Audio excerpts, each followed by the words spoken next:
Hello everyone. Welcome to MT educators. उम्मीद करता हूँ आप सभी लोग अच्छे होंगे। तो गाइज, आज से हम लर्निंग की थियरीज को स्टार्ट करने जा रहे हैं, जिसमें से हमारी सबसे पहली थियरी आती है पावलोव की क्लासिकल कंडीशनिंग थियरी। तो guys, in this video I will be explaining this theory, Pavlov's classical conditioning theory. Let's get started with the topic.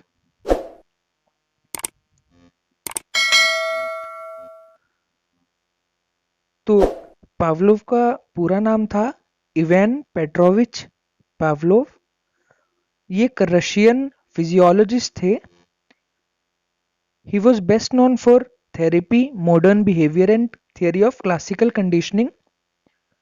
इन्हें नोबेल प्राइज मिला फिजियोलॉजी और मेडिसिन के फील्ड में। ये एक डाइजेशन प्रोसेस पर रिसर्च कर रहे थे डॉग्स की, तो उसके बारे में उसके ऊपर इन्हें मतलब नोबेल प्राइज मिला था उसकी वजह से। An asteroid 1007 Pavlovia was named after him. भाई, ये एस्टेरॉयड का नाम भी इनके ऊपर ही रखा गया है। तो देखिए, इनका जो क्लासिकल कंडीशनिंग थियरी थी, ये इन्होंने एक एक्सपेरिमेंट किया था जिसके बेसिस पर इन्होंने ये थियरी दी थी। तो हम वो थियरीज के बारे में जानने से पहले हम इनके एक्सपेरिमेंट को देखते हैं। आप सबको, काफ़ी लोगों को इस थियरी में काफ़ी प्रॉब्लम होती है और कंफ्यूजन रहती है। तो आप इस वीडियो को पूरे एंड तक देखना, आपको सारी आपकी कंफ्यूजन्स क्लियर हो जाएंगी। तो चलिए हम इसके एक्सपेरिमेंट को देखते हैं सबसे पहले। तो सबसे पहली बात आती है कि इन्होंने जो अपना एक्सपेरिमेंट किया था वो डॉग पर किया था, कुत्ते पर किया था। ठीक है जी। ये पढ़ रहे थे कुछ डाइजेस्टिव प्रोसेस ऑफ डॉग्स के बारे में। ये उस चीज़ में इंटरेस्टेड थे और ये जानना चाहते थे कि जो जो डॉग का जो सेलिवेशन होता है, जो उसकी लार आती है और उसका जो डाइजेस्टिव प्रोसेस है, उसके बीच में क्या कनेक्शन है। ठीक है जी। तो इन्होंने क्या किया, अपने एक्सपेरिमेंट के लिए एक कुत्ते को लिया और इसको 24 घंटे तक भूखा रखा। ठीक है जी। तो अपने एक्सपेरिमेंट में इन्होंने एक इंस्ट्रूमेंट, जो इनका था कुछ स्पेशल इंस्ट्रूमेंट था, उस इंस्ट्रूमेंट पर इस कुत्ते को रखा और इसको टाई अप कर दिया, इसको बांध दिया। ठीक है जी, ताकि ये ज़्यादा मूवमेंट ना कर पाए। और इसके थ्रोट में एक ट्यूब अटैच कर दी और यहाँ पर एक ये पोर्ट रख दिया जिसमें इसका सलाइवा को मेजर कर सके। ठीक है जी। और यहाँ पर ये रिकॉर्ड होता था। तो और यहाँ पर ये स्क्रीन थी जिससे वो छुपकर इसको ऑब्जर्व कर रहे थे। तो ये था इसका सेटअप। अब इसके बाद हम देखिए इसकी थियरी को पढ़ते हैं, मतलब इसके एक्सपेरिमेंट को पढ़ते हैं। इसने एक्सपेरिमेंट में क्या किया। तो सबसे पहले इस कुत्ते को इन्होंने एक खाना दिया। ठीक है जी। खाने को हम यहाँ पर अनकंडीशनड स्टिम्युलस बोलेंगे। देखो स्टिम्युलस क्या होता है। सबसे पहले तो स्टिम्युलस कोई भी ऐसी चीज हो सकती है जो एक इंसान को या किसी भी प्राणी को उकसाए कुछ रिएक्ट करने के लिए। ठीक है जी। उसको हम स्टिम्युलस बोलते हैं। तो यहाँ पर हम इसको नेचुरल स्टिम्युलस भी बोल सकते हैं, क्योंकि जी खाना है। अब हम आपस में जैसे बोल देते हैं कि भाई खाने को देख के, टेस्टी खाने को देख के मुंह में पानी आ गया। ठीक है। वैसे ही ये खाने को देख के इस कुत्ते का भी सेलिवेशन स्टार्ट हो गया। ठीक है। ये सेलिवेट करने लगा, इसकी लार आने लगी। ठीक है। तो हम कह सकते हैं कि ये नेचुरल स्टिम्युलस था खाना, जिसको देख के इसने नेचुरली इसने रिस्पॉन्स दिया। जो इसका सेलिवेशन हुआ, ये एक नेचुरल रिस्पॉन्स है। The secretion of saliva is the natural response by the dog when it sees the food, and food is the natural stimulus. तो ये तो था बिफोर कंडीशनिंग, जब हम कंडीशनिंग करने से पहले। अब इसके बाद क्या किया पेवलोव ने, कंडीशनिंग की। कंडीशनिंग कैसे की कि इसने एक जैसे कि देखो मैंने आपको बताया, फूड को देखकर तो इसने सेलिवेट किया, ये रिस्पॉन्ड ऐसे रिस्पॉन्स किया इसने। लेकिन इन्होंने एक बेल भी दिखाई इसको। लेकिन बेल को देखने के बाद, बेल को हम कह सकते हैं न्यूट्रल स्टिम्युलस, क्योंकि इसको देखने के बाद इसने कुछ रिस्पॉन्स ही नहीं दिया, कोई सेलिब्रेशन नहीं हुआ, कोई कुछ नहीं हुआ, तो इसने कुछ रिस्पोंड नहीं किया। ठीक है जी। तो यहाँ पर बेल क्या है, हमारी न्यूट्रल स्टिम्युलस है या आर्टिफिशियल स्टिम्युलस है। तो अब इसने सेकंड स्टेप में क्या किया कि इसको जो बेल को भी इस प्रोसेस का एक पार्ट बना दिया। कैसे कि इन्होंने उसको फूड देने से पहले, खाना देने से पहले इस बेल को बजाने लगे वो लोग। ठीक है, इस बेल को बजाया और उसके कुछ 7-8 सेकंड्स के बाद उसको खाना देने लगे। ठीक है, तो बेल यहाँ पर थी आर्टिफिशियल स्टिम्युलस और फूड था नेचुरल स्टिम्युलस। तो यहाँ पर क्या हुआ कि जब इसने खाने को देखा तब इसका फिर से सेलिब्रेशन स्टार्ट हो गया, लेकिन बेल को देखकर इसका कुछ रिस्पॉन्स नहीं था। लेकिन जब ये प्रोसेस रिपीट किया गया ना, तो कुत्ते को लगा यार इस चीज में कुछ झोल है। ठीक है, तो इसने इस चीज को एसोसिएट करना शुरू कर दिया कि जब भी जैसे बेल बजती है, बेल बजने के कुछ टाइम बाद खाना आ जाता है, तो इस कुत्ते ने इसको एसोसिएट किया। एसोसिएट मतलब अब ये समझ गया था कि अगर बेल बजी है तो ये सिग्नल है कि खाना तो आएगा ही आएगा। ठीक है, तो कुछ टाइम बाद क्या हुआ कि बेल बजने के साथ ही इसका सेलिब्रेशन का प्रोसेस स्टार्ट होने लगा। ठीक है जी। तो ये तो था ड्यूरिंग कंडीशनिंग, कि जब ये कंडीशनिंग करने लगे तब का प्रोसेस। अब उसके बाद हम बात करते हैं आफ्टर कंडीशनिंग। तो आफ्टर कंडीशनिंग क्या हुआ, अब कुत्ते को लगने लगा था कि भाई बेल बजी है तो खाना तो आएगा ही आएगा। ठीक है, अब पेवलोव ने क्या किया कि बेल तो बजाई, लेकिन ये जो प्रोसेस था, ये जो फूड ऑफरिंग का जो प्रोसेस था, ये बंद कर दिया। इसने खाना देना बंद कर दिया। बेल तो बजी लेकिन खाना देना बंद कर दिया। तो इसका रिजल्ट क्या हुआ कि जैसे ये बेल बजने पे भी इसका सेलिब्रेशन प्रोसेस चलता रहा। ठीक है, बेल बजी और ये फिर भी सेलिब्रेट करता रहा कि खाना आएगा।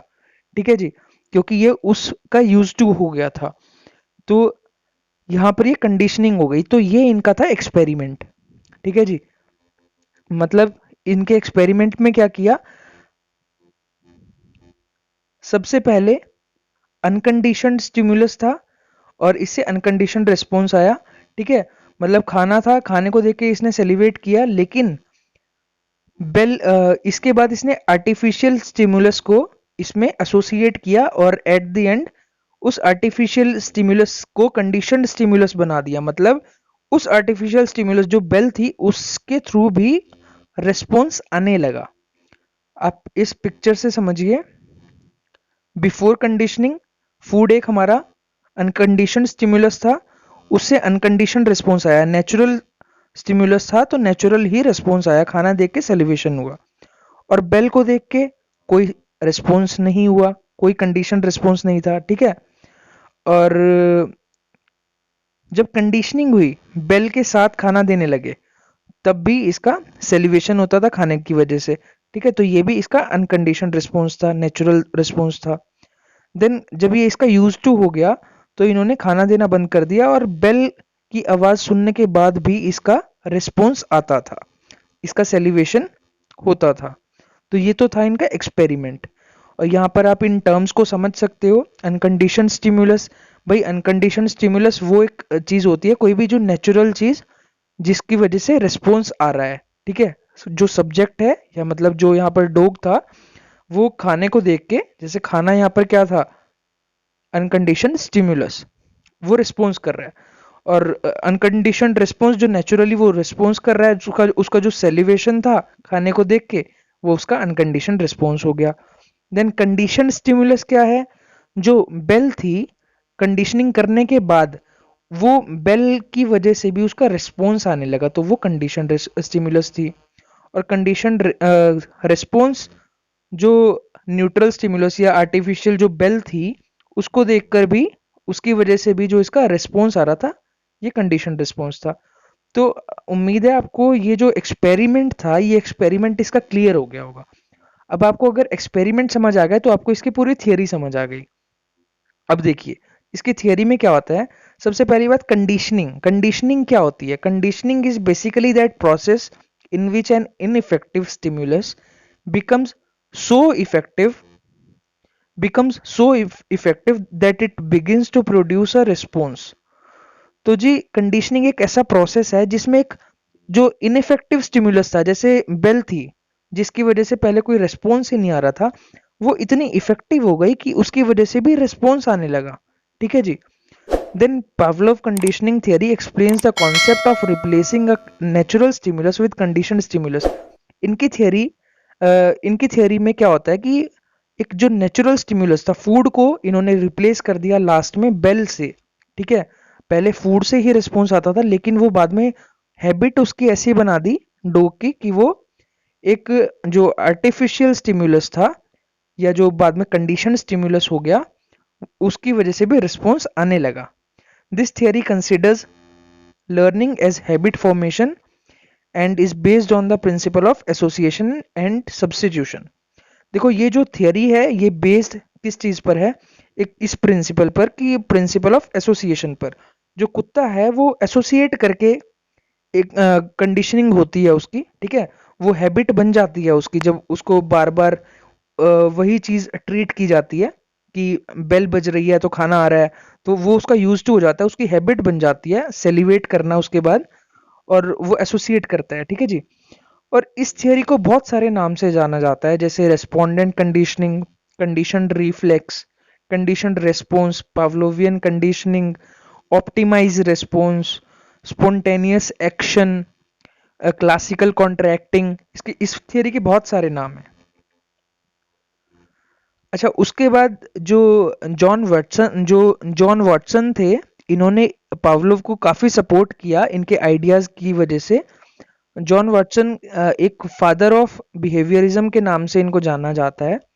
और बिहेवियरिस्ट कौन होते हैं, बेसिकली आपको पता होगा। बिहेवियरिस्ट वो लोग होते हैं जो बिलीव करते हैं learning is modification of behaviour, कि जो लर्निंग है वो जो इंसान का जो बिहेवियर होता है या किसी भी प्राणी का जो बिहेवियर है उसको जब मॉडिफाई करते हैं वो लर्निंग कहलाती है। ठीक है जी। अच्छा, ऐसा ही कुछ एक्सपेरिमेंट वॉटसन ने भी किया। इन्होंने फियर या कुछ इमोशनल रिस्पॉन्सेज थे उनको एलिमिनेट करने के लिए किया। ठीक है। अच्छा, अब मैं आपको इनका भी थोड़ा सा शॉर्ट में बता देता हूँ इनका एक्सपेरिमेंट क्या था। इन्होंने 11 साल के बच्चे को लिया जिसका नाम अल्बर्ट था। ठीक है जी।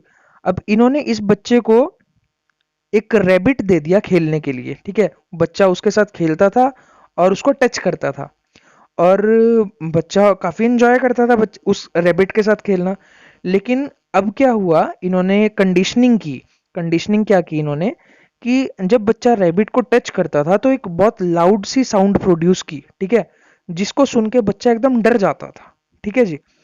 तो ये कंडीशनिंग की इन्होंने, ये दोनों चीजों को जोड़ दिया, बच्चे ने एसोसिएट किया। तो कुछ टाइम बाद ऐसा आया कि बच्चा डरने लग गया उस साउंड को सुन के। इवन जब वो रैबिट को टच नहीं भी करता था ना, तब भी अ, मतलब कि अगर वो रैबिट को टच करता था और अगर साउंड नहीं भी आती थी तब भी वो डरता था। वो उतना ज्यादा कंडीशनड हो गया था। तो वो जो बच्चा था वो डरना सीख गया था कंडीशनिंग के थ्रू। ठीक है जी। तो ये वॉटसन का एक्सपेरिमेंट था, और इन्होंने एक दूसरे बच्चे पर, शायद उसका नाम पीटर था, उस पर किया था उसका डर हटाने के लिए। कि एक माउस था, एक चूहा था, चूहे को पहले उसको कुछ दूर रखा और वो खाना खा रहा था बच्चा। अगले दिन उसको थोड़ी पास रखा, अगले दिन थोड़ी और पास रखा, ऐसे करते करते उसका डर भी निकल गया। तो ये ऐसे एक्सपेरिमेंट वॉटसन ने किए थे। तो ये कुछ एग्जांपल्स है, आप पढ़ सकते हो। इसका एक और एग्जांपल मैं आपको देता हूँ क्लासिकल कंडीशनिंग का। ये बोलते थे पावलोव कि हम जो हमारी जो नॉर्मल लाइफ है, हमारी जो लर्निंग होती है, वो क्लासिकल कंडीशनिंग के थ्रू हो सकती है। ठीक है, इसका एग्जांपल आप सोचो कि आप किसी नए स्कूल में गए हो। ठीक है जी। और आपकी क्लास में मैथ्स की टीचर आई, और मैथ्स की टीचर आने के बाद आपने मैथ्स की नोटबुक खोल ली। ये तो था आपका नेचुरल रिस्पॉन्स। ठीक है, कि मैथ्स की टीचर आई और आपने मैथ्स की नोटबुक खोल ली। फिर उसके बाद क्या हुआ कि बेल बजने लगी स्कूल में। सेकंड लेक्चर था और सेकंड लेक्चर की बेल बजी, और बेल बजी और मैथ्स की टीचर आई, तब भी आपने मैथ्स की नोटबुक खोली। ठीक है जी। लेकिन फिर जब आफ्टर कंडीशनिंग क्या हुआ, बेल बजी, टीचर आए या ना आए, आपने मैथ्स की ही नोटबुक खोली, क्योंकि आपको पता है सेकंड लेक्चर था और बेल बजने के बाद मुझे मैथ्स की नोटबुक निकालनी है। तो ये आपका कंडीशन रिस्पॉन्स हो गया। तो ये भी एक एग्जाम्पल था, आप समझ सकते हो। और ऐसे ही एक एग्जाम्पल हो जाएगा इसका फियर ऑफ नीडल्स। ठीक है, फियर ऑफ नीडल्स क्या हो जाएगा, जैसे कि बच्चा डॉक्टर के पास जाता है, ठीक है। अब बच्चे को लगता है भाई इंजेक्शन से डर, ठीक है। अब उसको इंजेक्शन का नाम लेके वो डरता है।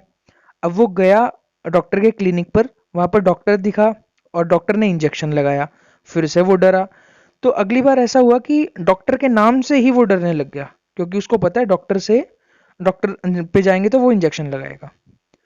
तो ये भी इसका एक एग्जाम्पल था। अब हम बात करते हैं प्रिंसिपल्स ऑफ क्लासिकल कंडीशनिंग। देखिए, सबसे पहला पॉइंट आता है एक्सटिंक्शन। एक्सटिंक्शन का बेसिक मतलब होता है कुछ खत्म हो जाना, ठीक है। आप इसको एग्जाम्पल से समझो कि जब पावलोव ने बाद में क्या किया कि बेल बजाई लेकिन उस कुत्ते को खाना नहीं दिया, ठीक है। जब उसको खाना नहीं मिला तो एक टाइम ऐसा आएगा कि भाई वो कुत्ता भूल जाएगा कि बेल बजने के बाद खाना भी कभी मिलता था, ठीक है। तो उसका वो जो उसकी कंडीशनिंग थी वो खत्म हो जाएगी, तो वो उसका बिहेवियर नॉर्मल हो जाएगा पहले जैसा, ठीक है। इसको तो बोलेंगे हम एक्सटिंक्शन। उसके बाद आती है स्पॉन्टेनियस रिकवरी। तो जब जब उसका जैसे उसकी कंडीशनिंग खत्म हो गई लेकिन कुछ टाइम बाद एकदम से बेल बजी और उसके माइंड में वही बातें, पुरानी बातें उसको याद आई और एकदम से उसका सेलिब्रेशन स्टार्ट हो गया, उसको बोलेंगे हम स्पॉन्टेनियस रिकवरी। अच्छा, थर्ड आता है हमारा स्टिमुलस जनरलाइजेशन। देखो, जनरलाइजेशन का बेसिकली हम बोल सकते हैं कि जैसे एक बेल बजती थी, अब कुत्ते को पता है कि इस बेल पर ही वो उसका सेलिब्रेशन होगा, ठीक है, मतलब कि इस बेल पर ही उसका खाना आएगा। तो वैसे ही अगर कोई मिलती जुलती दूसरी आवाज प्रोड्यूस कर दी जाए, कुछ साउंड प्रोड्यूस कर दी जाए, तब भी वो वैसे ही सेम रिएक्ट करेगा। इसको बोलते हैं जनरलाइजेशन। लेकिन अगर उससे कुछ अलग आवाज प्रोड्यूस कर दी जाए तो वो कुत्ता उसको पहचान लेगा, उसको बोलेंगे हम डिस्क्रिमिनेशन। तो ये सारी चीजें बहुत जरूरी थी इस थियरी के लिए। अच्छा, तो इस पीडीएफ में मैंने ये सारी चीजें तो स्लाइड्स में मेंशन की, लेकिन एक चीज मुझे अब याद आई है, मैं आपको वो वैसे बता देता हूँ, आप उसको नोट डाउन कर लेना। डिटर्मिनेंट्स या फेसेस ऑफ क्लासिकल कंडीशनिंग। अब हम फेजेस में हम 4 पॉइंट्स की बात करेंगे। सबसे पहला आता है हमारा simultaneous conditioning, then delayed conditioning, third आता है हमारा ट्रेस्ड कंडीशनिंग, और फोर्थ आता है हमारा बैकवर्ड कंडीशनिंग। तो देखिए, हमारी सबसे पहले जो साइमल्टेनियस कंडीशनिंग होती है, साइमल्टेनियस का मतलब होता है इसमें हमारा कंडीशन स्टिम्युलस और अनकंडीशन स्टिम्युलस साथ साथ प्रेजेंट कर दिए जाए। मतलब हमने कुत्ते को बेल और खाना एकदम सेम टाइम पर दे दिया, ये आएगा हमारा साइमल्टेनियस कंडीशनिंग के अंदर। देन सेकंड आएगा हमारा डीलेड कंडीशनिंग। डीलेड कंडीशनिंग को हम फॉरवर्ड कंडीशनिंग के नाम से भी जानते हैं। इसमें क्या होगा, हम कंडीशन स्टिम्युलस को पहले प्रेजेंट करेंगे, ठीक है, और उसके बाद हम अनकंडीशन स्टिम्युलस को प्रेजेंट करेंगे। मतलब एक बेल जो है, बेल बजती रहेगी पहले, और बेल बजती रहने के कुछ सेकंड बाद उसको खाना दे दिया जाएगा। तो ये सबसे बेस्ट कंडीशनिंग का तरीका है मतलब। और थर्ड आती है हमारी ट्रेस्ड कंडीशनिंग।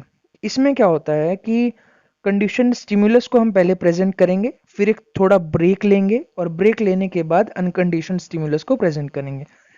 मतलब कि पहले बेल बजाई, फिर थोड़ा सा शॉर्ट ब्रेक लिया, और ब्रेक लेने के बाद हमने उसको फूड दिया। देन लास्ट हमारी आएगी बैकवर्ड कंडीशनिंग। भाई ये तो बिल्कुल उल्टी है। इसमें क्या होता है, पहले अनकंडीशन स्टिमुलस प्रेजेंट किया और बाद में कंडीशन स्टिमुलस। मतलब खाना पहले दे दिया और बेल बाद में बज रही है, तो इसका तो कोई मतलब नहीं बनता। ये सबसे बेकार तरीका है, ठीक है। आप इसको नोट डाउन कर लेना जैसे मैंने आपको डिक्टेट किया। तो गाइज, ये थी हमारी आज की थियरी। आई होप आप सबको ये थियरी क्लियर हो गई होगी।